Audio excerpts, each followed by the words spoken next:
I think I have found a new favorite craft, and it is these cute prize ribbons. To get this signature ribbon look, you're going to want to get a ribbon maker, which is available on Amazon. Gather up all your ribbons and special trims, and we will make the cutest ribbons around. Let's start with the center. I'm using a wood circle that I bought from Amazon and a little bit of fabric to glue on top. Out of speed and convenience, I'm using hot glue to glue the fabric to the wood. But if you have a little more time, I would recommend using a school glue or a tacky glue so that it doesn't leave a little ridge of hot glue underneath. Now for the ribbon maker. It is very important that all of the tabs are tucked in the same direction. So each tab should have its bottom right corner tucked under the tab to its right. Take the end of your ribbon and feed it in between two of the tabs, leaving about a ½ inch to an inch on the front side of the maker. Now using your thumb, you're going to push some of the ribbon around the back side of each tab onto the front to make a loop or like a petal.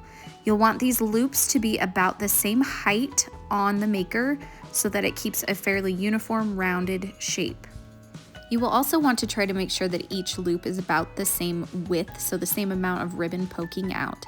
It does take some practice to get used to this motion, but pretty soon you'll be flying through these.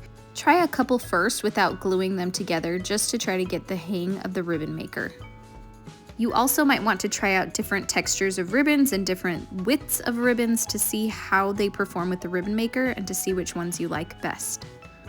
As you reach the end of the maker, make sure you feed your ribbon through that tab where you started the ribbon, where the end is, to make sure you have a loop for every single tab. Now you can flip it over and cut the ribbon on the back side. You'll want to cut it so that it's about the same width as one of those little loops on the back. Using just a little bit of hot glue, you can secure that end to one of the loops on the back, making sure not to get any hot glue on the maker. If you do, you'll have a very difficult time removing it. Do the same thing on the front side with that front end and one of the loops on the front, folding it over to make it look seamless. Cut a piece of felt about the same size as the wooden circle to glue to the back side of your ribbon. You're going to hot glue a little bit around the edge, stick it directly to the back, again being careful not to get it on the maker. Do the same thing with the wooden circle on the front. Allow those to dry for just a minute, and then you're going to pop out your ribbon from your ribbon maker. If your center circles are too small or if you don't use enough glue, some of those loops may come apart. So make sure you use enough hot glue and make sure your circles in the center are large enough. Now for the best part, which is embellishing our ribbons.